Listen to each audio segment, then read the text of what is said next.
Please subscribe to our YouTube channel and press the bell icon for the latest updates. ਸਾਰਿਆਂ ਨੂੰ ਪਿਆਰ ਭਰੀ ਸਤਿ ਸ਼੍ਰੀ ਅਕਾਲ। ਮੈਂ ਹਾਂ Mandeep Kaur Sidhu. Welcome to the Mandeep Kaur Sidhu show.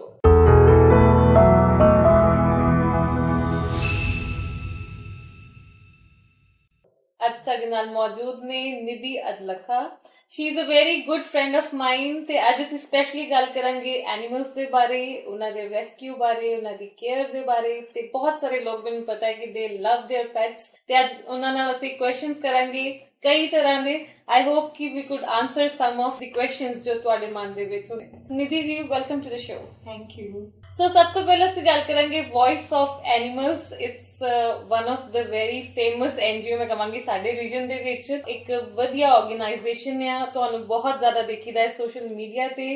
ਅਕਸਰ ਹੀ ਤੁਸੀਂ ਐਨੀਮਲਸ ਰੈਸਕਿਊ ਤੇ ਜਿਹੜਾ ਤੁਸੀਂ ਕੰਮ ਕਰ ਰਹੇ ਹੁੰਦੇ। So what is the story of Voice of Animals? Voice of Animals start ਹੋਈ ਸੀ, ਮੈਨੂੰ ਯਾਦ ਹੈ ਮੈਂ GT ਰੋਡ ਤੇ ਜਾ ਰਹੀ ਸੀ ਤੇ ਉੱਥੇ ਇੱਕ ਡੌਗ ਸੜਕ ਦੇ ਵਿਚਕਾਰ, ਉਹਦੇ ਉੱਪਰ ਗੱਡੀ ਲੰਘੀ ਸੀ ਔਰ ਉਹਦੀ ਬੈਕ ਬਿਲਕੁਲ ਸੜਕ ਦੇ ਨਾਲ ਲੱਗੀ ਸੀ। ਮੈਨੂੰ ਹਾਲੇ ਵੀ ਯਾਦ ਹੈ ਉਹ ਦਿਨ ਕਿ ਇੰਨਾ ਕਿ ਜ਼ਿਆਦਾ ਮੈਂ ਟੈਨਸ਼ਨ 'ਚ ਆ ਗਈ ਸੀ। ਮੈਂ ਕਿਹਾ ਇਹਦੀ ਹੈਲਪ ਕਿਸ ਤਰ੍ਹਾਂ ਕਰ ਸਕਦੇ ਹਾਂ।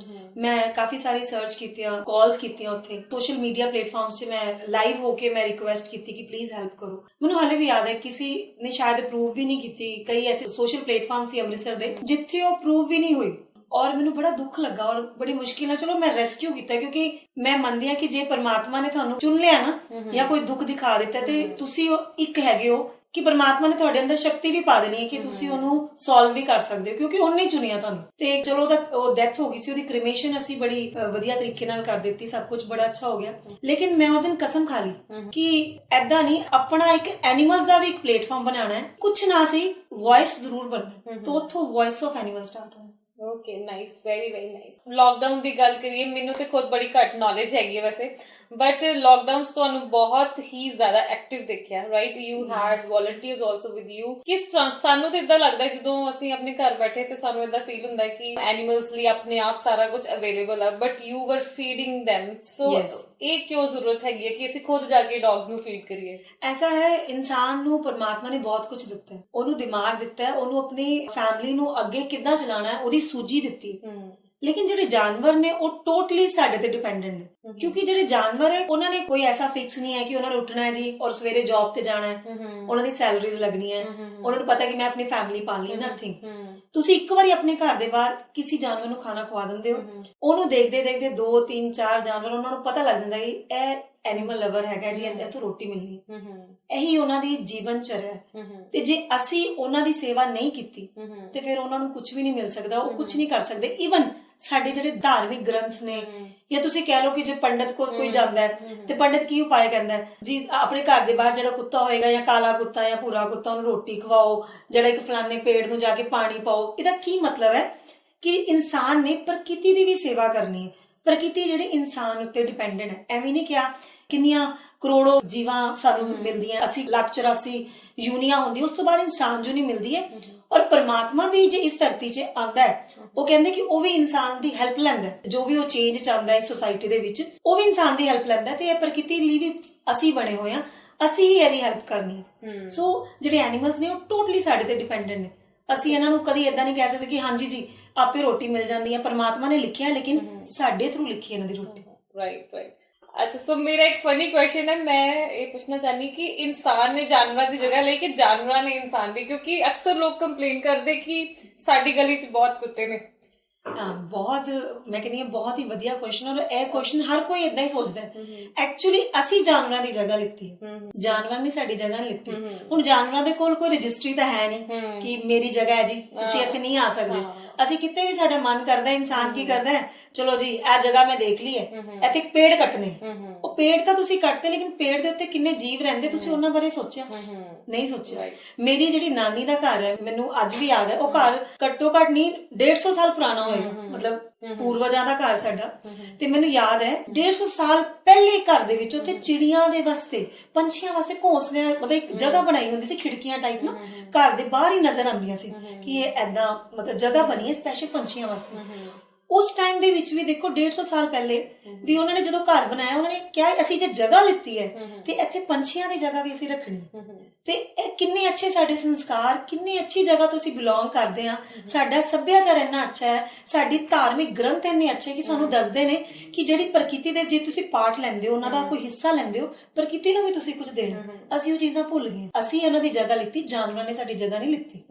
ਰਾਈਟ, ਮੈਂ ਕਹਿੰਦੀ ਕਿ ਵੌਇਸ ਆਫ ਐਨੀਮਲਸ ਇੱਕ ਤੇ ਨਾਮ ਹੀ ਬੜਾ ਅੱਛਾ ਹੈ, ਤੇ ਆਈ ਹੋਪ ਕਿ ਇਸ ਐਪੀਸੋਡ ਤੋਂ ਬਾਅਦ ਜ਼ਿਲ੍ਹੇ ਦੇ ਵਿੱਚ ਵੌਇਸ ਆਫ ਐਨੀਮਲਸ NGOs ਜਿਹੜੀਆਂ ਉਹ ਸਟਾਰਟ ਹੋਣਗੀਆਂ, ਇਦਾਂ ਦੇ ਉਪਰਾਲੇ ਜਿਹੜੇ ਆ ਉਹ ਸ਼ੁਰੂ ਹੋਣਗੇ। ਤੁਹਾਡੇ ਨਾਲ ਬਹੁਤ ਸਾਰੇ ਵੋਲੰਟੀਅਰਸ ਵੀ ਹੋਣਗੇ, ਰਾਈਟ? ਸੋ ਵੋਲੰਟੀਅਰਸ ਦਾ ਜੇ ਅਸੀਂ ਅੰਮ੍ਰਿਤਸਰ ਦੀ ਗੱਲ ਕਰੀਏ, ਬਿਕੋਜ਼ ਮੇਜੋਰਿਟੀ ਤੁਸੀਂ ਅੰਮ੍ਰਿਤਸਰ 'ਚ ਕੰਮ ਕੀਤਾ, how was the response of other people ਜਿਨ੍ਹਾਂ ਨੇ ਤੁਹਾਡੇ ਨਾਲ ਮਿਲ ਕੇ ਕੰਮ ਕੀਤਾ? ਮੈਨੂੰ ਹਾਲੇ ਵੀ ਫਸਟ ਡੇ ਯਾਦ ਹੈ, ਬੜਾ ਔਖਾ ਕੰਮ ਸੀ, ਕਿਉਂਕਿ ਇੱਕ ਤਾਂ ਅਸੀਂ ਐਸੀ ਸੁਸਾਇਟੀ 'ਚ ਰਹਿੰਦੇ ਜਿੱਥੇ ਫੀਮੇਲਸ ਨੂੰ ਥੋੜਾ ਜਿਹਾ ਹਾਲੇ ਵੀ ਹੈਗੀ ਇਹ ਸੋਚ ਕਿ ਇਟਸ ਨਾਟ ਈਜ਼ੀ। ਔਰ ਸਭ ਤੋਂ ਪਹਿਲੇ ਜਦੋਂ ਸੇਵਾ ਮੈਂ ਸਟਾਰਟ ਕੀਤੀ ਸੀ, ਮੈਨੂੰ ਹਾਲੇ ਵੀ ਯਾਦ ਹੈ, ਪਹਿਲੇ ਕਿਹਾ ਗਿਆ ਤੁਸੀਂ ਜਾਨਵਰਾਂ ਲਈ ਕੰਮ ਕਰਦੇ ਪਿਓ। ਜਿੰਨੇ ਕੁੱਤੇ ਨਾ ਦੇਖੇ ਉਹਨੇ ਕਿਹਾ ਕੁੱਤਿਆਂ ਲਈ ਕਰਦੇ ਪਿਓ, ਗਾਵਾਂ ਲਈ ਕਰਦੇ ਪਿਓ, ਕਿਉਂ ਕਰਦੇ ਪਿਓ? ਲੋੜ ਨਹੀਂ, ਇਨਸਾਨ ਲਈ ਕਰੋ, ਇਨਸਾਨ ਨੂੰ ਲੋੜ ਹੈ, ਧਰਤੀ ਪਹਿਲੀ ਇਨਸਾਨ ਦੀ, ਬਾਕੀ ਬਾਅਦ ਚ। ਮੈਨੂੰ ਬਹੁਤ ਹੀ ਨੈਗੇਟਿਵ ਲੱਗਦਾ ਸੀ। ਇਵਨ ਐਸਾ ਟਾਈਮ ਵੀ ਆਇਆ ਕਿ ਮੈਂ ਘਰ ਜਦੋਂ ਜਾਂਦੀ ਸੀ ਨਾ, ਮੈਂ ਪੇਰੈਂਟਸ ਨਾਲ ਵੀ ਸ਼ੇਅਰ ਨਹੀਂ ਸੀ ਕਰਦੀ। ਮੈਂ ਜਾਣਾ ਜਿੱਦਾਂ ਸੁੱਤੇ ਨਾ, ਤੇ ਮੈਂ ਚੱਦਰ ਦੇ ਵਿੱਚ ਮੂੰਹ ਰੱਖ ਕੇ ਰੋਂਦੀ ਵੀ ਸੀ। ਮੈਂ ਕਿਹਾ ਕਿੱਦਾਂ ਦਾ ਪਰਮਾਤਮਾ, ਔਰ ਤੂੰ ਮੈਨੂੰ ਕਿਉਂ ਚੁਣਿਆ? ਜੇ ਤੂੰ ਮੈਨੂੰ ਚੁਣਿਆ ਤੇ ਕੋਈ ਰਸਤਾ ਦੇ। ਇਸ ਤਰ੍ਹਾਂ ਦਾ ਟਾਈਮ ਵੀ ਆਇਆ ਸੀ, ਮਤਲਬ ਬਹੁਤ ਔਖਾ ਸੀ। ਵੋਲੰਟੀਅਰ ਵੀ ਜਦੋਂ ਕੀਤਾ, ਸਾਡੇ ਨਾਲ ਜਿਹੜੇ ਮੇਲ ਸੀ ਨਾ, ਉਹ ਇਸ ਤਰ੍ਹਾਂ ਦਾ ਐਟਮੋਸਫੇਅਰ ਕ੍ਰੀਏਟ ਕਰ ਦਿੰਦੇ ਸੀ ਸਮ ਟਾਈਮ, ਇਹ ਜੀ ਲੇਡੀਜ਼ ਦਾ ਕੰਮ ਨਹੀਂ ਹੈਗਾ, ਫੀਮੇਲਸ ਨਹੀਂ ਕਰ ਸਕਦੀਆਂ। ਔਰ ਮੈਂ ਫਿਰ, ਮੈਨੂੰ ਹਾਲੇ ਵੀ ਯਾਦ ਹੈ, ਮੈਂ ਮੇਨਕਾ ਗਾਂਧੀ ਮੈਮ ਨੂੰ ਨਾ ਯਾਦ ਕਰਦੀ ਸੀ, ਔਰ ਮੈਨੂੰ ਬੜੀ ਮੋਟੀਵੇਸ਼ਨ ਮਿਲਦੀ ਸੀ। ਮੈਂ ਕਿਹਾ if that lady can do, ਇੰਨਾ ਵੱਡਾ ਚੇਂਜ ਲਿਆ ਸਕਦੀ ਹੈ, ਤੇ ਕੋਈ ਗੱਲ ਨਹੀਂ ਨਿਧੀ, ਤੂੰ ਵੀ ਕਰੇਂਗੀ, ਕੁਛ ਨਾ ਕੁਛ ਅਸੀਂ ਕਰਾਂਗੇ। ਐਟਲੀਸਟ ਛੋਟੇ ਲੈਵਲ 'ਚ ਸਹੀ, ਅੰਮ੍ਰਿਤਸਰ ਸਹੀ, ਇੱਕ ਮਹੱਲੇ ਦੇ ਲੈਵਲ 'ਚ ਸਹੀ, ਕੁਛ ਨਾ ਕੁਛ ਤੇ ਕਰਨਾ ਹੀ। ਉਹ ਕੁਛ ਨਾ ਕੁਛ ਸੋਚਦੇ ਮੈਨੂੰ ਹਾਲੇ ਵੀ ਯਾਦ ਹੈ, ਇੱਕ ਟਾਈਮ ਆਇਆ ਕਿ ਮੇਰੇ one of my members said ਕਿ ਨਿਧੀ you should come live on Facebook, ਕਿਉਂਕਿ ਅਸੀਂ ਸੋਸ਼ਲ ਪਲੇਟਫਾਰਮ ਬਣਾ ਲਿਆ ਸੀਗਾ। ਤੇ ਲਾਈਵ ਆਉਣ ਦਾ ਇੱਕ ਮਕਸਦ ਸੀ ਕਿ ਦੱਸੋ ਕਿ ਇੱਕ ਲੜਕੀ ਜੇ ਰੈਸਕਿਊ ਕਰ ਸਕਦੀ ਹੈ, ਤੇ ਬੀਇੰਗ ਅ ਮੇਲ ਜਾਂ being a part of society ਤੁਸੀਂ ਕਿਉਂ ਨਹੀਂ ਕਰ ਸਕਦੇ? ਤੇ ਉਹ ਇੱਕ ਅਸੀਂ ਵੂਮਨ ਇੰਪਾਵਰਮੈਂਟ ਨੂੰ ਵੀ ਥੋੜਾ ਲੈ ਕੇ ਆਏ ਅੱਗੇ। ਜੇ ਮੈਂ ਇੱਕ ਫੀਮੇਲ ਹੋ ਕੇ ਕਰ ਸਕਦੀ ਹਾਂ ਰੈਸਕਿਊ, ਸੜਕਾਂ ਤੇ ਜਾ ਸਕਦੀ ਹਾਂ, ਤੇ ਤੁਸੀਂ ਕਿਉਂ ਨਹੀਂ ਕਰ ਸਕਦੇ? ਤੇ ਮੈਨੂੰ ਇੱਕ ਬੜਾ ਅੱਛਾ ਲੱਗਿਆ ਕਿ ਮੇਰੇ ਇੱਕ ਫਰੈਂਡ ਦੇ ਫਰੈਂਡ ਅੱਗੇ ਆਏ ਸੀ ਬੰਬੇ ਤੋਂ, ਤੇ ਉਹਨਾਂ ਨੇ ਆ ਕੇ ਉਹਨੂੰ ਪੁੱਛਿਆ, ਕਹਿੰਦੇ ਕਿ ਲਾਈਕ ਤੁਹਾਨੂੰ ਪਤਾ ਅੰਮ੍ਰਿਤਸਰ ਇੱਕ ਕੁੜੀ ਰਹਿੰਦੀ ਹੈ, ਬੜੀ ਐਜੂਕੇਟਿਡ ਹੈ, ਔਰ ਸੜਕਾਂ ਤੇ ਜਾ ਕੇ ਜੋ ਕੋਈ ਵਿਚਾਰਾ ਗਲਿਆ ਗੁਲਿਆ ਜਿੱਦਾਂ ਦਾ ਵੀ ਕੋਈ ਜਾਨਵਰ ਹੁੰਦਾ ਨਾ, ਉਹਨੂੰ ਜਾ ਕੇ ਸੇਵਾ ਕਰਦੀ, ਉਹਨੂੰ ਰੈਸਕਿਊ ਕਰਦੀ। My friend he felt very proud. ਔਰ ਉਹਨੇ ਮੈਨੂੰ ਜਦੋਂ ਗੱਲ ਦੱਸੀ, ਤੇ ਮੈਂ ਕਿਹਾ ਸ਼ੁਕਰ। ਮੇਰੀ ਸਭ ਤੋਂ ਪਹਿਲੇ ਵੌਇਸ ਆਫ ਐਨੀਮਲ ਦੀ ਸੋਚ ਹੀ ਇਹੀ ਸੀ ਕਿ ਰੈਸਕਿਊਅਰ ਜਾਂ ਜਿਹੜਾ ਐਨੀਮਲ ਦੀ ਸੇਵਾ ਕਰਦਾ ਉਹਨੂੰ ਇੱਜ਼ਤ ਮਿਲ ਜਾਏ, ਤੇ ਮੈਨੂੰ ਲੱਗਿਆ ਸ਼ਾਇਦ ਉਹ ਇੱਜ਼ਤ ਮਿਲ ਗਈ, ਔਰ ਮਿਲ ਰਹੀ ਹੈ। ਗ੍ਰੇਟ। ਵੂਮਨ ਰੈਸਕਿਊਅਰ ਦੇ ਕੀ ਚੈਲੰਜਸ ਤੁਹਾਨੂੰ ਲੱਗੇ ਮੇਜਰ, ਜੇ ਗੱਲ ਕਰੀਏ ਇੱਕ ਦੋ? ਵੂਮਨ ਰੈਸਕਿਊਅਰ ਦਾ ਇਸ ਤਰ੍ਹਾਂ ਹੈ ਕਿ ਪਹਿਲੇ ਤਾਂ ਬਹੁਤ ਜ਼ਿਆਦਾ ਫੇਸ ਕਰਨਾ ਪਿਆ, ਬਹੁਤ ਨੈਗੇਟਿਵਿਟੀ ਕਿ ਫੀਮੇਲਸ ਦਾ ਕੰਮ ਨਹੀਂ ਹੈਗਾ ਜੀ, ਤੁਸੀਂ ਪਿੱਛੇ ਹੋ ਜਾਓ, ਤੁਹਾਡਾ ਕੋਈ ਕੰਮ ਨਹੀਂ ਹੈਗਾ। ਤੇ ਮੈਂ ਸੋਚਦੀ ਹੁੰਦੀ ਸੀ, ਮੈਂ ਕਿਹਾ ਕੋਈ ਗੱਲ ਨਹੀਂ, ਕਿਉਂਕਿ ਮੇਲਸ ਜਿਹੜੇ ਸੋਸਾਇਟੀ ਥੋੜੀ ਡੋਮੀਨੇਟ ਹੈ ਸਾਡੀ, ਹਲੇ ਵੀ ਹੈ। ਔਰ ਇਹ ਚੀਜ਼ ਐਸੀ ਹੈ ਕਿ ਤੁਹਾਨੂੰ ਕੁੱਤਾ ਚੁੱਕਣਾ ਪਏਗਾ, ਹਨਾ, ਜਾਂ ਤੁਹਾਨੂੰ ਕਿਸੇ, ਹੁਣ ਗਾਂ ਖੜੀ ਹੈ, ਤੁਸੀਂ ਕਿੱਦਾਂ ਇਲਾਜ ਕਰ ਸਕਦੇ ਹੋ, ਡਾਕਟਰ ਨੂੰ ਬੁਲਾਉਣਾ ਪਊਗਾ, ਜਾਂ ਤੁਸੀਂ ਕਿਸੇ ਨੂੰ ਕਾਲ ਕਰਦੇ ਹੋ ਕਾਰਪੋਰੇਸ਼ਨ 'ਚ, ਕਈ ਵਾਰ ਤੁਹਾਨੂੰ ਸੀਰੀਅਸ ਨਹੀਂ ਲਿੱਤਾ ਜਾਂਦਾ, ਕਿਉਂਕਿ ਉਸ ਟਾਈਮ ਪੋਜੀਸ਼ਨ ਨਹੀਂ ਸੀ ਤੁਹਾਡੀ, ਕੁਝ ਤੁਹਾਨੂੰ ਕੋਈ ਜਾਣਦਾ ਨਹੀਂ ਸੀਗਾ ਉਸ ਟਾਈਮ 'ਚ। ਮੈਨੂੰ ਹਾਲੇ ਵੀ ਯਾਦ ਹੈ, ਇੱਕ ਡੌਗ ਨੂੰ ਚੁੱਕਣਾ, ਔਰ ਜਦੋਂ ਤੁਸੀਂ ਲੈ ਕੇ ਜਾਂਦੇ ਹੋ ਕਿਤੇ, ਉਹ ਇੱਕ ਸੁਸਾਇਟੀ ਹੁੰਦੀ ਯਾਰ, ਇਹ ਕੀ ਕੰਮ ਕਰਦੀ ਹੈ, ਇਹਦਾ ਤਾਂ ਵਿਆਹ ਹੀ ਨਹੀਂ ਹੋਣਾ। ਹੁਣ ਮੇਰੇ ਘਰ 'ਚ ਇਸ ਤਰ੍ਹਾਂ ਹੋਇਆ, ਇੱਕ ਵਾਰੀ ਕਿਸੇ ਨੇ ਰਿਸ਼ਤੇ ਦੀ ਗੱਲ ਕੀਤੀ, ਕਹਿੰਦੇ ਐਸਾ ਹੈ, ਮੁੰਡਾ ਬਾਹਰ ਹੈਗਾ, ਤੇ ਤੁਹਾਡੇ ਘਰ ਕੁੱਤੇ ਹੈਗੇ, ਤੁਸੀਂ ਸੇਵਾ ਕਰਦੇ ਹੋ, ਕੁੱਤੇ ਬਾਹਰ ਕੱਢ ਦੋ, ਮੁੰਡਾ ਬਹੁਤ ਵਧੀਆ ਹੈਗਾ, ਤੇ ਤੁਸੀਂ ਜਦੋਂ ਕੁੱਤੇ ਬਾਹਰ ਕੱਢ ਦੋਗੇ ਨਾ, ਉਹਨਾਂ ਨੂੰ ਫਿਰ ਪ੍ਰੋਬਲਮ ਨਹੀਂ ਹੋਗੀ। ਤੇ ਫਿਰ ਮੇਰੀ ਮੰਮਾ ਕਹਿੰਦੇ ਮੇਰੀ ਕੁੜੀ ਤਾਂ ਬਹੁਤ ਹੀ ਜ਼ਿਆਦਾ ਸੇਵਾ ਕਰਦੀ ਹੈ, ਇਹ ਉੱਥੇ ਗਈ ਨਾ ਬਾਹਰ, ਇਹਨੇ ਉੱਥੇ ਵੀ ਸੇਵਾ ਕਰਨੀ ਸ਼ੁਰੂ ਕਰ ਦੇਣੀ ਹੈ, ਫਿਰ ਕਿੱਦਾਂ ਬਣੋਗੇ ਤੁਹਾਡੇ ਮੁੰਡੇ ਨਾਲ? ਸੋ ਮਾਈ ਪੇਰੈਂਟ ਸਪੋਰਟ ਜਿਹੜਾ ਕਹਿ ਦੋ ਕਿ ਉਹੀ ਮੇਰਾ ਇੱਕ ਬੈਕਅਪ ਨੇ, ਜਿਹਦੇ ਕਰਕੇ ਮੈਂ ਸਰਵਾਈਵ ਕਰ ਪਾਈ, ਔਰ ਜਿਹਦੇ ਕਰਕੇ ਅੱਜ ਮੈਂ ਖੜੀ ਹਾਂ। ਔਰ ਕਿੰਨੇ ਸਾਰੇ ਰੈਸਕਿਊਅਰ, ਆਈ ਥਿੰਕ ਫੀਮੇਲਸ ਰੈਸਕਿਊਅਰਸ ਅੱਜ ਮੇਰੇ ਨਾਲ ਬਹੁਤ ਸਾਰੇ ਨੇ, ਬਹੁਤ ਸਾਰੇ। ਕੋਈ ਕੈਟ ਰੈਸਕਿਊ ਕਰ ਰਿਹਾ, ਕੋਈ ਡੌਗ ਰੈਸਕਿਊ ਕਰ ਰਿਹਾ, ਕੋਈ ਗਾਵਾਂ ਲਈ ਖੜਾ ਹੈ। ਆਈ ਥਿੰਕ ਇੱਕ ਬਹੁਤ ਅੱਛਾ ਲੱਗਦਾ ਕਿ ਹੁਣ ਫੀਮੇਲਸ ਬਹੁਤ ਆ ਗਈਆਂ, ਮੇਲਸ ਮੈਨੂੰ ਘੱਟ, ਹੁਣ ਫੀਮੇਲ ਜ਼ਿਆਦਾ ਦਿਸਦੀਆਂ। ਮੈਂ ਆਪਣੀ ਆਡੀਅנס ਨੂੰ ਦੱਸਣਾ ਚਾਹਨੀ ਕਿ ਸਾਡੇ ਅੰਮ੍ਰਿਤਸਰ ਦਾ ਬਹੁਤ ਚਰਚਿਤ ਚਿਹਰਾ ਹੈ ਨਿਧੀ, ਸੋ ਮੈਨੂੰ ਵੀ ਬਹੁਤ ਹੀ ਅੱਛਾ ਲੱਗ ਰਿਹਾ ਹੈ ਤੁਹਾਡੇ ਨਾਲ ਗੱਲ ਕਰਕੇ। ਅੱਗੇ ਗੱਲ ਕਰਾਂਗੇ ਅਸੀਂ ਕੁਝ ਪੋਜ਼ਿਟਿਵ ਸਟੋਰੀਜ਼ ਦੀ। ਕੁਝ ਕੇਸਿਸ ਤੁਹਾਨੂੰ ਦੱਸੋ ਜਿਹਦੇ ਵਿੱਚ ਤੁਸੀਂ ਕਿਸੇ ਡੌਗ ਨੂੰ ਜਾਂ ਕਿਸੇ ਐਨੀਮਲ ਨੂੰ ਰੈਸਕਿਊ ਕੀਤਾ and now he is happy. ਇਸ ਤਰ੍ਹਾਂ ਦੇ ਬਹੁਤ ਸਾਰੇ, ਆਈ ਥਿੰਕ ਹੁਣ ਤਾਂ ਕਾਫੀ ਸਟੋਰੀਜ਼ ਹੋ ਗਈਆਂ ਕਿ ਲਾਈਕ ਮੇਰੇ ਕੋਲ 2 ਡੌਗਸ ਨੇ, ਜਿਸ ਤਰ੍ਹਾਂ ਫੀਮੇਲਸ। ਮੇਰਾ ਐਕਸਪੀਰੀਅੰਸ ਉਹਨਾਂ ਨਾਲ ਕਿ ਜਦੋਂ ਅਸੀਂ ਕਹਿੰਦੇ ਹਾਂ ਕਿ ਇੱਕ ਮਦਰ ਡੌਗ ਹੈ, ਕੋਈ ਗੱਲ ਨਹੀਂ ਜੀ, ਜਾਨਵਰ ਦਾ ਬੱਚਾ ਕੋਈ ਗੱਲ ਨਹੀਂ, ਚੁੱਕ ਵੀ ਲਓ, ਕੋਈ ਰੱਖ, adoption is good thing, but ਅਸੀਂ ਮੰਨਦੇ ਹਾਂ ਕਿ ਜਾਨਵਰ ਨਾ ਅਟੈਚ ਨਹੀਂ ਹੁੰਦੇ, ਭੁੱਲ ਜਾਂਦੇ। ਮੇਰੇ ਕੋਲ 2 ਫੀਮੇਲਸ ਡੌਗ ਨੇ, ਇੱਕ ਦੀ ਡੈਥ ਹੋ ਗਈ ਹੈ ਤੇ ਚਲੋ 2 ਫੀਮੇਲ ਡੌਗਸ ਹੈਗੀਆਂ ਤੇ ਉਹਦੇ ਬੱਚੇ ਅੱਗੇ ਦੋਨਾਂ ਨੂੰ ਪਤਾ ਹੈ ਕਿ ਮੇਰੇ ਹੈ ਬੱਚੇ ਹੈ, ਉਹਦਾ ਹੈ ਬੱਚਾ ਹੈ ਤੇ ਮਤਲਬ ਉਹ ਇੰਨੀ ਕਿ ਅਟੈਚਮੈਂਟ ਹੈ ਉਹਨਾਂ ਦੀ ਹਾਲੇ ਤੱਕ, ਉਹ ਐਸਾ ਲੱਗਦਾ ਮਦਰ ਡਾਟਰ, ਉਹ ਹਾਲੇ ਤੱਕ ਉਹ ਐਸਾ ਲੱਗਦਾ ਕਿ ਜਿਸ ਤਰ੍ਹਾਂ ਅਸੀਂ ਹਿਊਮਨਸ ਆ ਨਾ, they also know ਕਿ ਮੇਰੀ ਫੈਮਿਲੀ ਹੈ, they also know ਕਿ ਇਹ ਮੇਰਾ ਬੱਚਾ ਹੈ ਜਾਂ ਇਹ ਮੇਰੀ ਸਿਸਟਰ ਦਾ ਅੱਗੇ ਬੱਚਾ ਹੈ ਤੇ ਇੱਕ ਫੈਮਿਲੀ ਵਾਂਗ ਹੀ ਰਹਿੰਦੇ ਨੇ। ਅਸੀਂ ਸੋਚਦੇ ਨਾ ਕਿ ਜਿਹੜੇ ਜਾਨਵਰ ਹੈ ਉਹਨਾਂ ਦੇ ਅੰਦਰ ਉਹ ਫੀਲਿੰਗਸ ਨਹੀਂ ਆਈ, ਇਹਨਾਂ ਨੂੰ ਇੰਨੀ ਸਮਝ ਨਹੀਂ, ਭੁੱਲ ਜਾਂਦੇ ਆ। ਅਸੀਂ ਜਾਨਵਰ ਨੂੰ ਨਾ ਕਹਿ ਲੋ ਕਿ ਬੋਲ ਨਹੀਂ ਸਕਦਾ ਨਾ ਕਿਤੇ ਉਹ ਗੱਲ ਨਹੀਂ ਕਰ ਸਕਦਾ, ਕਿਤੇ ਉਹ ਬੋਲੇ ਤੇ ਅਸੀਂ ਸ਼ਾਇਦ ਸ਼ਰਮਿੰਦੇ ਹੋ ਜੀ ਕਿ ਅਸੀਂ ਉਹਨਾਂ ਨੂੰ ਏਦਾਂ ਸਮਝਦੇ, ਐਕਚੁਅਲੀ ਉਹ ਸਾਡੇ ਤੋਂ ਵੀ ਜ਼ਿਆਦਾ ਸਮਝਦਾਰ ਨੇ। ਔਰ ਬਾਕੀ ਬੜੀ ਅੱਛੀ ਸਟੋਰੀਜ਼ ਨੇ ਮੇਰੇ ਕੋਲ। ਅਸੀਂ ਇੱਕ ਲੈਬਰਾਡੋਰ ਰੈਸਕਿਊ ਕੀਤਾ ਸੀ, ਉਹਦੀ ਮਾਲਿਕ ਨੇ ਉਹਨੂੰ ਛੱਡ ਦਿੱਤਾ ਸੀ ਕਿਉਂਕਿ ਉਹ ਬਲਾਈਂਡ ਸੀਗਾ, ਮੇਬੀ ਉਹ ਖਰਚਾ ਨਹੀਂ ਕਰਨਾ ਚਾਹੁੰਦੇ ਹੋਣੇ, ਉਹਨੂੰ ਉਹਨਾਂ ਨੇ ਛੱਡਿਆ ਤਾਂ ਸੀ ਲੇਕਿਨ ਇਹ ਕਹਿ ਲੋ ਕਿ ਇੱਕ ਇਨਸਾਨੀਅਤ ਹੀ ਨਹੀਂ ਹੈ। ਉਹਨੂੰ ਉਹਨਾਂ ਨੇ ਇੱਕ ਬੋਰੇ ਦੇ ਵਿੱਚ ਪਾ ਕੇ ਇੱਕ ਚਿੱਕੜ ਦੀ ਜਗ੍ਹਾ ਔਰ ਗੰਦਾ ਜਿਹਾ ਪਲਾਟ ਸੀਗਾ ਉਹਦੇ 'ਚ ਸਿੱਟ ਦਿੱਤਾ। ਔਰ ਮੈਨੂੰ ਯਾਦ ਹੈ ਪ੍ਰਿੰਸ ਨੇ ਉਹ ਪਲਾਟ ਤੇ ਜੰਪ ਲਗਾ ਕੇ ਉਹਨੂੰ ਰੈਸਕਿਊ ਕੀਤਾ। ਜਦੋਂ ਉਹਨੂੰ ਅਸੀਂ ਚੱਕਿਆ ਤੇ ਪੂਰਾ ਚਿੱਕੜ ਦੇ ਨਾਲ ਉਹ ਲੱਥਪੱਥ ਸੀਗਾ ਤੇ ਉਹਨੂੰ ਅਸੀਂ ਰੈਸਕਿਊ ਕੀਤਾ। ਉਹਦਾ ਨਾਮ ਅਸੀਂ ਲੱਕੀ ਰੱਖਿਆ। Now is happily living in our farm. ਬਹੁਤ ਖੁਸ਼ ਹੈ ਉਹ ਤੇ। ਲੇਕਿਨ ਬੜਾ ਦੁੱਖ ਲੱਗਦਾ ਕਿ ਲੋਕ ਬਰੀਡ ਡੌਗਸ ਨਾਲ ਵੀ ਏਦਾਂ ਕਰਦੇ ਨੇ। ਇੱਕ ਹੋਰ ਅਸੀਂ ਬਰੀਡ ਡੌਗ, ਉਹ ਵੀ ਲੈਬਰਾਡੋਰ ਹੀ, ਉਹਨੂੰ ਵੀ ਅਸੀਂ ਰੈਸਕਿਊ ਕੀਤਾ। ਉਹ ਫੀਮੇਲ ਹੈ ਔਰ ਖੁਸ਼ੀ ਦੀ ਗੱਲ ਹੈ ਕਿ ਉਹਨੂੰ ਅਡਾਪਟਰ ਮਿਲ ਚੁੱਕਾ ਹੈ। ਉਹਦੇ ਵਾਸਤੇ ਮਤਲਬ ਆਈ ਥਿੰਕ 3-4 ਕੰਟਰੀਜ਼ ਤੋਂ ਮੈਨੂੰ ਮੈਸੇਜ ਆ ਗਿਆ ਕਿ ਪਲੀਜ਼ ਸਾਨੂੰ ਭੇਜ ਦਿਓ। ਬਟ ਬਾਈ ਲੱਕ ਕਿ ਸਾਨੂੰ ਇੱਥੇ ਹੀ ਅਡਾਪਟਰ ਮਿਲ ਗਿਆ। ਇੱਕ ਡੌਗ ਬਲਿਸ ਮੈਂ ਰੈਸਕਿਊ ਕੀਤੀ ਸੀਗੀ, ਉਹਦੇ ਸਾਰਾ ਬੋਡੀ ਪਾਰਟ ਖਰਾਬ ਸੀਗਾ। ਐਕਚੁਅਲੀ ਹੁਣ ਇੱਕ ਸਟ੍ਰੇਸ ਦੀ ਸਟੋਰੀਜ਼ ਨਹੀਂ ਰਹਿ ਗਈਆਂ। ਜਿਹੜੇ ਬਰੀਡ ਡੌਗਸ ਨੇ ਇੰਨੇ ਕਿ ਜ਼ਿਆਦਾ ਉਹਨਾਂ ਦੀ ਕਹਿ ਲਓ ਕਿ ਬਰੀਡਰਸ ਰੋਂਗ ਬਰੀਡਿੰਗ ਕਰਕੇ ਨਾ ਲੋਕ ਜਿਹੜਾ ਬਰੀਡ ਡੌਗ ਕਹਿ ਲਓ ਕਿ 20,000 ਉਹਦਾ ਹੋਏਗਾ ਪ੍ਰਾਈਸ, ਇੱਕ ਗਵਰਨਮੈਂਟ ਨੇ ਨਿਰਧਾਰਿਤ ਕੀਤਾ ਹੁੰਦਾ ਜਾਂ ਕਹਿ ਲਓ ਕਿ ਹਾਂਜੀ ਜੀ ਸੋ ਦੈਟ ਇੱਕ ਅੱਛੀ ਫੈਮਿਲੀ ਨੂੰ ਅਡਾਪਟ ਕਰ ਲੇ ਜਾਂ ਉਹਨੂੰ ਬਾਏ ਕਰ ਲੇ। ਲੇਕਿਨ ਇੱਕ ਰੋਂਗ ਬਰੀਡਿੰਗ ਕਰਕੇ ਕੀ ਹੁੰਦਾ ਕਿ ਉਹ ਜਿਹੜਾ ਇੱਕ ਡੌਗ ਹੈ ਉਹ 500 ਰੁਪਏ 'ਚ ਵੀ ਵਿਕ ਜਾਂਦਾ, 1000 ਰੁਪਏ 'ਚ ਵੀ ਵਿਕ ਜਾਂਦਾ। ਰੋਂਗ ਬਰੀਡਿੰਗ ਕਰਕੇ ਬਾਅਦ 'ਚ ਲੋਕ ਕੀ ਕਰਦੇ, ਉਹ ਡੌਗ ਨੂੰ ਅਬੈਂਡਨ ਕਰ ਦਿੰਦੇ ਆ ਜਾਂ ਕਹਿ ਦੋ ਕਿ ਇੱਕ ਫ੍ਰੀ ਇੱਕ ਡਿਸਟ੍ਰੀਬਿਊਸ਼ਨ ਹੋ ਗਈ ਇਹਨਾਂ ਦੀ। ਆ ਬਰੀਡ ਡੌਗਸ ਦੀ ਹਾਲਤ ਇੰਨੀ ਖਰਾਬ ਹੋ ਗਈ ਹੈ ਕਿ ਹੁਣ ਅਸੀਂ ਸਟ੍ਰੇਜ਼ ਨੂੰ ਤਾਂ ਬਚਾਈਏ, ਬਰੀਡ ਡੌਗਸ ਵੀ ਸਾਨੂੰ ਰੈਸਕਿਊ ਕਰਨੇ ਪੈਂਦੇ ਆ। ਫਿਰ ਬਲਿਸ ਦੀ ਹਾਲਤ ਵੀ ਇਦਾਂ ਸੀ, ਕਿਸੇ ਨੇ ਅਬੈਂਡਨ ਕੀਤਾ ਸੀ ਮੇਬੀ, ਤੇ ਉਹਨੂੰ ਅਸੀਂ ਜਦੋਂ ਰੈਸਕਿਊ ਕੀਤਾ ਮੈਨੂੰ ਨਹੀਂ ਸੀ ਲੱਗਦਾ ਕਿ ਉਹ ਸਰਵਾਈਵ ਕਰੇਗੀ, ਬਟ ਉਹਨੂੰ ਕਿਸੇ ਨੇ ਅਡਾਪਟ ਕੀਤਾ ਹੈ। She is happily living there. ਤੇ ਬੜੀ ਸਾਰੀ ਸਟੋਰੀਜ਼ ਨੇ ਔਰ ਬੜਾ ਅੱਛਾ ਐਕਸਪੀਰੀਅੰਸ ਆਪਣੇ ਆਪ 'ਚ ਬੜਾ ਮੈਂ ਚੇਂਜ ਦੇਖਿਆ। ਇਹਨਾਂ 'ਚ ਤਾਂ ਚੇਂਜ ਦੇਖਣਾ ਆਪਣੇ ਆਪ 'ਚ। ਇੱਕ ਤੁਸੀਂ ਹਿਊਮੈਨਿਟੀ ਆਪਣੇ ਅੰਦਰ ਜੋ ਦੇਖਦੇ ਹੋ ਨਾ, ਆਈ ਥਿੰਕ ਇਸ ਤੋਂ ਉੱਪਰ ਕੁਝ ਨਹੀਂ ਹੈ। ਨਹੀਂ, ਵੈਰੀ ਨਾਈਸ। ਤੇ ਇੱਕ ਚੀਜ਼ ਮੈਂ ਪੁੱਛਣਾ ਚਾਹੁੰਦੀ ਸੀ ਕਿ ਜਿਵੇਂ ਕੋਈ ਸਪੋਜ਼ ਨਿਊਲੀ ਬੌਰਨ ਕਿਸੇ ਨੇ ਅਡਾਪਟ ਕੀਤਾ ਹੈ ਜਾਂ ਆਪਣੇ ਘਰ ਡੌਗ ਰੱਖਿਆ, ਤੇ ਕਿੱਦਾਂ ਉਹਦੀ ਕੇਅਰ ਕੀਤੀ ਜਾਂਦੀ ਹੈ ਇਨ ਟਰਮਸ ਆਫ ਕਿ ਵੈਕਸੀਨੇਸ਼ਨ ਐਂਡ ਆਲ? ਸਭ ਤੋਂ ਪਹਿਲੇ ਤਾਂ ਦੇਖੋ, ਜਦੋਂ ਵੀ ਅਡਾਪਟ ਕਰਨਾ ਹੈ ਕੋਸ਼ਿਸ਼ ਇਹੀ ਕਰਨੀ ਚਾਹੀਦੀ ਹੈ ਕਿ ਬੱਚਾ ਜਿਹੜਾ ਘੱਟੋ ਘੱਟ ਨਹੀਂ 2-2.5 ਮਹੀਨੇ ਦਾ ਅਡਾਪਟ ਕਰੋ। ਲੋਕਾਂ ਨੂੰ ਇੱਕ ਬੜੀ ਗਲਤਫਹਿਮੀ ਹੈ ਕਿ ਬੱਚਾ ਛੋਟਾ ਅਡਾਪਟ ਕਰਨਾ ਚਾਹੀਦਾ ਜੀ 40-45। ਜਿਹੜੇ ਰੋਂਗ ਬਰੀਡਿੰਗ ਮੈਂ ਤੁਹਾਨੂੰ ਦੱਸੀ ਨਾ ਬਰੀਡਰਸ, ਉਹ ਕੀ ਕਰਦੇ ਨੇ 45 ਦਿਨ ਦਾ ਬੱਚਾ 20 ਦਿਨ ਦਾ ਬੱਚਾ ਵੇਚ ਦਿੰਦੇ ਨੇ, ਹਨਾ। ਵੈਸੇ ਕਹੂੰਗੀ ਤਾਂ ਮੈਂ ਇਹ ਕਿ ਅਡਾਪਟ ਕਰਨਾ ਚਾਹੀਦਾ ਹੈ ਤਾਂ ਕਿ ਬਰੀਡਿੰਗ ਸਿਸਟਮ ਹੀ ਖਤਮ ਹੋਏ। ਬਰੀਡਰ ਤਾਂ ਹੀ ਕਰਕੇ ਗਲਤ ਬਰੀਡਿੰਗ ਕਰਦੇ ਆ, ਉਹਨਾਂ ਨੂੰ ਪਤਾ ਹੈ ਕਿ ਉਹਨਾਂ ਲਈ ਇੱਕ ਪ੍ਰੋਡਕਟ ਹੈ, ਅਸੀਂ ਖਰੀਦ ਲੈਂਦੇ ਹਾਂ। ਉਹ ਕੀ ਕਰਦੇ, ਤੁਸੀਂ 20-25 ਦਿਨ ਦਾ ਬੱਚਾ ਵੀ ਤੁਹਾਨੂੰ ਵੇਚ ਦਿੰਦੇ, ਉਹ ਗਲਤ ਹੈ। ਉਹਦੇ ਅੰਦਰ ਉਹਨੂੰ ਬਿਮਾਰੀਆਂ ਲੱਗਣ ਦੇ ਚਾਂਸਸ ਬਹੁਤ ਹੁੰਦੇ ਆ। ਔਰ ਇੱਕ ਚੀਜ਼ ਹੈ ਕਿ ਇੱਕ ਮਦਰ ਦਾ ਪਿਆਰ ਜਾਂ ਮਦਰ ਦੀ ਫੀਡ ਜਿੱਦਾਂ ਸਾਡੇ ਲਈ ਜ਼ਰੂਰੀ ਹੈ, ਇਨਸਾਨੀ ਬੱਚੇ ਨੂੰ ਜ਼ਰੂਰੀ, ਇਹਨਾਂ ਨੂੰ ਵੀ ਜ਼ਰੂਰੀ ਹੈ। ਘੱਟੋ ਘੱਟ ਨਹੀਂ 2-2.5 ਮਹੀਨੇ ਦਾ ਬੱਚਾ ਅਡਾਪਟ ਜਾਂ ਅੱਛਾ ਬਰੀਡਰ ਹੈ ਜਿਹੜਾ ਸਰਟੀਫਾਈਡ ਬਰੀਡਰ ਹੈ ਉੱਥੋਂ ਹੀ ਬਾਏ ਕਰਨ। ਅਦਰਵਾਈਜ਼ ਮੇਰੇ ਹਿਸਾਬ ਨਾਲ ਬਾਏ ਕਰਨਾ ਹੀ ਨਹੀਂ ਚਾਹੀਦਾ। ਅਸੀਂ ਬਿਲੀਵ ਹੀ ਨਹੀਂ ਕਰਦੇ। ਅਸੀਂ ਬਿਲੀਵ ਕਰਦੇ ਹਾਂ ਕਿ ਰੈਸਕਿਊ ਕਰੋ ਜਾਂ ਅਡਾਪਟ ਕਰੋ, ਕਿਉਂਕਿ ਆਪਣੀ ਇੰਡੀਜ਼ ਬਰੀਡ ਵੀ ਬਹੁਤ ਵਧੀਆ ਹੈ ਤੇ ਅੱਜ ਦੀ ਡੇਟ 'ਚ ਵੱਡੇ ਵੱਡੇ ਲੋਕ ਇਹਨੂੰ ਮਤਲਬ ਇੱਕ ਐਗਜ਼ਾਮਪਲ ਸੈੱਟ ਕਰ ਰਹੇ ਨੇ। ਜੇ ਅਸੀਂ ਲੋਕ ਇਸ ਚੀਜ਼ ਨੂੰ ਐਗਜ਼ਾਮਪਲ ਨਹੀਂ ਸੈੱਟ ਕੀਤੀ ਫਿਰ ਕਿੰਨੇ ਕੀਤੀ। ਉਸ ਤੋਂ ਬਾਅਦ ਜਦੋਂ ਬੱਚਾ ਤੁਸੀਂ ਅਡਾਪਟ ਕਰ ਲੈਂਦੇ ਹੋ, ਫਿਰ ਉਹ ਬੱਚੇ ਨੂੰ ਘੱਟੋ ਘੱਟ ਇੱਕ ਵੈਕਸੀਨੇਸ਼ਨ ਹੈ, ਪ੍ਰੋਪਰ ਉਹਦਾ ਪ੍ਰੋਸੈਸ ਹੈ। ਫਸਟ ਮੰਥ ਦੇ ਵਿੱਚ ਉਹਨੂੰ 1.5 ਦੇ ਮੰਥ ਦੇ ਵਿੱਚ ਉਹਨੂੰ 9-in-1 ਲੱਗ ਜਾਂਦਾ ਹੈ, 3 ਮੰਥ ਦੇ ਵਿੱਚ ਰੇਬੀਜ਼ ਲੱਗ ਜਾਂਦਾ ਹੈ।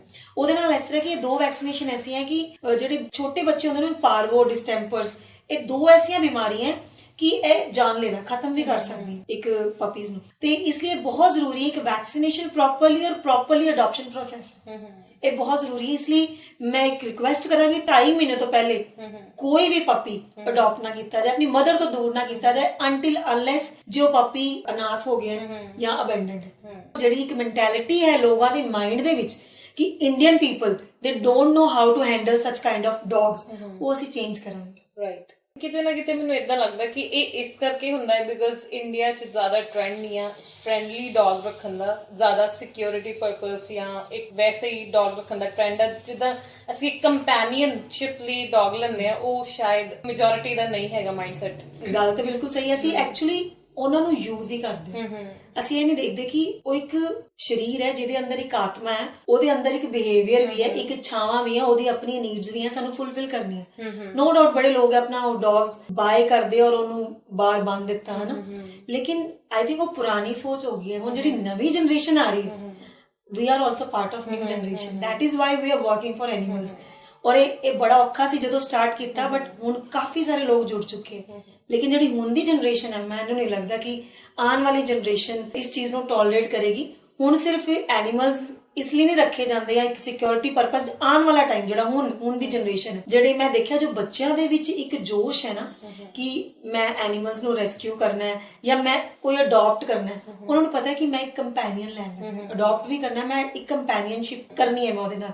ਰੀਸੈਂਟਲੀ ਅਸੀਂ ਕੈਟ ਰੈਸਕਿਊ ਕੀਤੀ, ਉਹ ਨਾਲੀ ਦੇ ਵਿੱਚ ਫਸ ਗਈ ਸੀਗੀ ਔਰ ਮੈਨੂੰ ਯਾਦ ਹੈ ਕਿ ਉਸ ਮਹੱਲੇ ਦੇ ਵਿੱਚ, ਅੰਮ੍ਰਿਤਸਰ ਦੀ ਗੱਲ ਹੈ, 3-4 ਦਿਨ ਪਹਿਲੇ ਰੈਸਕਿਊ ਕੀਤੀ ਸੀ। ਜੋ ਬੱਚਿਆਂ ਨੇ ਜੋਸ਼ ਦਿਖਾਇਆ, 5 ਇਅਰਸ ਦਾ ਬੱਚਾ, 10 ਸਾਲ ਦਾ, 12 ਸਾਲ ਦਾ, ਉਹ ਬੱਚਿਆਂ ਨੇ ਕਹਿ ਕੇ ਕਿ ਨਹੀਂ ਅਸੀਂ ਉਹ ਕੈਟ ਬਚਾਣੀ, ਅਸੀਂ ਕਹਿੰਦੇ ਖਾਣਾ ਨਹੀਂ ਖਾ ਪਾ ਰਹੇ, ਸਾਨੂੰ ਟੈਨਸ਼ਨ ਹੋ ਰਹੀ ਹੈ, ਅਸੀਂ ਕੈਟ ਰੈਸਕਿਊ ਕਰਨੀ।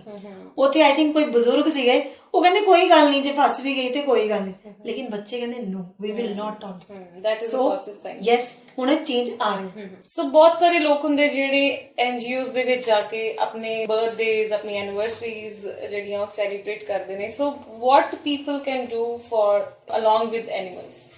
ਬਹੁਤ ਸਾਰੇ ਲੋਕ ਨੇ ਉਹ ਫਾਰਮ ਵਿਜ਼ਿਟ ਕਰਨਾ ਚਾਹੁੰਦੇ ਆ, ਸਾਨੂੰ ਅਪਰੋਚ ਕਰਦੇ ਆ, ਬਰਥਡੇਜ਼ ਹੋਣ ਜਾਂ ਐਨੀਵਰਸਰੀਜ਼ ਹੋਣ। ਰੀਸੈਂਟਲੀ ਸਾਡੇ ਇੱਕ ਮੈਂਬਰ ਹੈ ਪ੍ਰਿੰਸ, ਉਹਦੀ ਮੈਰਿਜ ਹੋਣ ਵਾਲੀ, ਪ੍ਰਿੰਸ ਐਂਡ ਜ਼ੋਇਆ, ਦੋਨੋਂ ਐਨੀਮਲ ਲਵਰ ਨੇ ਔਰ ਦੋਨਾਂ ਨੇ ਡਿਸਾਈਡ ਕੀਤਾ ਕਿ ਅਸੀਂ 501 ਡੌਗ ਨੂੰ ਖਾਣਾ ਖਿਲਾਣਾ ਹੈ। ਤੇ ਕਿਉਂਕਿ ਬਹੁਤ ਪਿਆਰੇ ਬੱਚੇ ਦੋਨੋਂ, ਬਹੁਤ ਹੀ ਅੱਛਾ ਬ੍ਰਦਰ ਵਾਂਗ ਹੈ ਮੇਰਾ, ਤੇ ਮੈਨੂੰ ਹਾਲੇ ਵੀ ਯਾਦ ਹੈ ਕਿ ਲਾਈਕ ਕਿੱਦਾਂ ਉਹ ਰੈਸਕਿਊ ਕਰਦਾ ਹੈ, ਕਿੱਦਾਂ ਹੈਲਪ ਕਰਦਾ ਸਭ ਦੀ। ਔਰ ਉਹਨੇ ਇੱਕ ਬੜਾ ਅੱਛਾ ਇੱਕ ਸੋਸਾਇਟੀ ਨੂੰ ਮੈਸੇਜ ਦੇਣਾ ਕਿ ਜੇ ਤੁਸੀਂ ਕੁਝ ਸੈਲੀਬ੍ਰੇਟ ਕਰ ਰਹੇ ਹੋ ਤੇ ਇਹਨਾਂ ਲਈ ਵੀ ਇੱਕ ਸੈਲੀਬ੍ਰੇਸ਼ਨ, ਇੱਕ ਪਾਰਟ ਰੱਖੋ, ਤੇ 501 ਡੌਗ ਨੂੰ ਅਸੀਂ ਖਾਣਾ ਖਿਲਾਵਾਂਗੇ। ਵੈਰੀ ਸੂਨ ਉਹਦੀ ਮੈਰਿਜ ਹੈ recently. So very nice. Last ਅਸੀਂ ਦੀਵਾਲੀ ਦੀ ਗੱਲ ਕਰਾਂਗੇ because Diwali is very near, ਕੱਲ ਹੀ ਦੀਵਾਲੀ ਹੈ ਹਨਾ। ਸੋ ਦੀਵਾਲੀ ਤੇ ਵਾਟ ਇਜ਼ ਯੋਰ ਮੈਸੇਜ? ਕੀ ਸਾਨੂੰ ਧਿਆਨ ਰੱਖਣਾ ਚਾਹੀਦਾ ਤਾਂ ਕਿ ਐਨੀਮਲਸ ਲਈ ਇੱਕ ਰਿਲੀਫ ਹੋਵੇ ਦੀਵਾਲੀ? ਹੁਣੇ ਮਨਦੀਪ ਨੇ ਕਿਹਾ ਕੰਪੈਨੀਅਨਸ਼ਿਪ। ਜੇ ਅਸੀਂ ਕੰਪੈਨੀਅਨ ਦੀ ਗੱਲ ਕਰਦੇ ਹਾਂ ਤੇ ਸਾਨੂੰ ਦੇਖਣਾ ਚਾਹੀਦਾ ਨਾ ਐਸੀ ਦੀਵਾਲੀ ਸੈਲੀਬ੍ਰੇਟ ਕਰੀਏ ਜਿਹੜੀ ਸਾਡੇ ਘਰ ਦੇ ਬਾਹਰ ਵੀ ਜਿਹੜਾ ਕੋਈ ਜੀਵ ਬੈਠਾ ਉਹਨੂੰ ਦੁਖੀ ਨਾ ਕਰੇ। ਅਸੀਂ ਇੱਕ ਬੜੇ ਹੀ ਪਿਆਰੇ ਕਲਚਰ ਨਾਲ ਬਿਲੋਂਗ ਕਰਦੇ ਹਾਂ।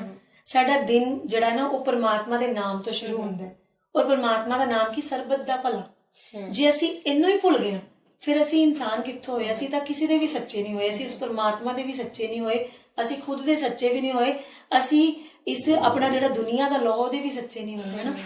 ਤੇ ਕਿਉਂ ਨਾ ਅਸੀਂ ਜਦੋਂ ਸ਼ੁਰੂਆਤ ਹੀ ਸਾਡੇ ਬਾਬਾ ਜੀ ਨੇ ਕਿਹਾ ਸਰਬਤ ਦਾ ਭਲਾ, ਉਹਦੇ 'ਚ ਸਾਰੇ ਆਉਂਦੇ ਆ, ਉਹਦੇ 'ਚ ਪ੍ਰਕਿਰਤੀ ਵੀ ਹੈ, ਉਹ 'ਚ ਆਕਾਸ਼ ਵੀ ਹੈ, ਉਹ 'ਚ ਪਹਾੜ ਵੀ ਆਉਂਦੇ ਆ, ਜੀਵ ਜੰਤੂ ਵੀ ਆਉਂਦੇ, ਪੌਦੇ ਵੀ ਆਉਂਦੇ ਆ ਨਾ, ਸਭ ਕੁਝ ਆਉਂਦਾ।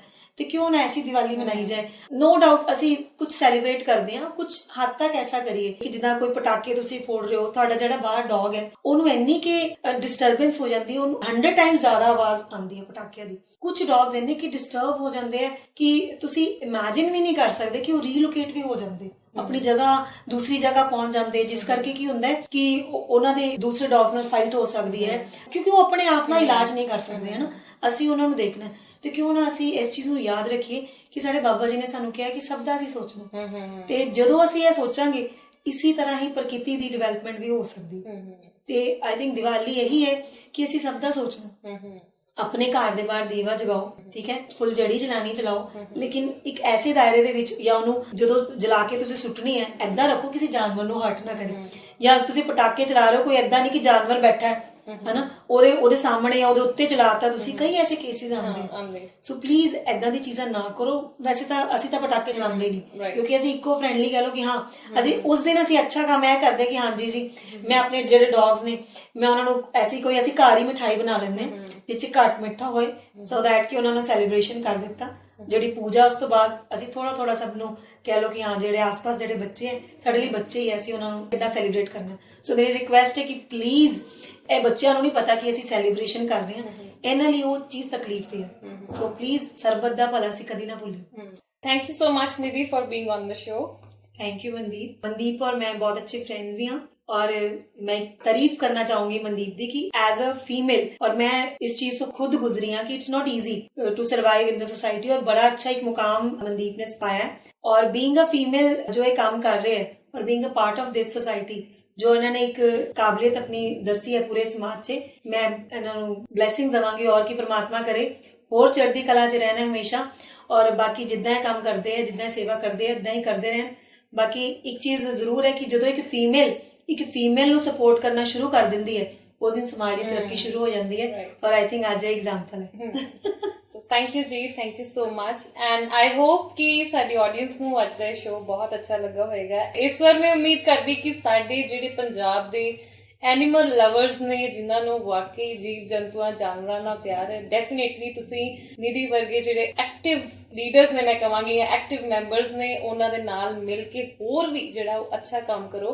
ਬਿਕਾਜ਼ ਇਹ ਇੱਕ ਇਹੋ ਜਿਹਾ ਉਪਰਾਲਾ ਹੈ ਜਿੱਥੇ ਤੁਹਾਨੂੰ ਬਹੁਤ ਜ਼ਿਆਦਾ ਗਵਰਨਮੈਂਟ ਦੀ ਸਪੋਰਟ, ਬਹੁਤ ਜ਼ਿਆਦਾ ਫਾਈਨੈਂਸ਼ੀਅਲ ਸਪੋਰਟ ਜਿਹੜੀ ਉਹ ਲੈਣੀ ਬੜੀ ਔਖੀ ਹੈ, but if you will unite ਤੇ ਤੁਸੀਂ ਪੰਜਾਬ 'ਚ ਜਿਹੜਾ ਬਹੁਤ ਅੱਛਾ ਕੰਮ ਕਰ ਸਕਦੇ ਹੋ। So thank you so much for watching Mandeep Kaur Sidhu show.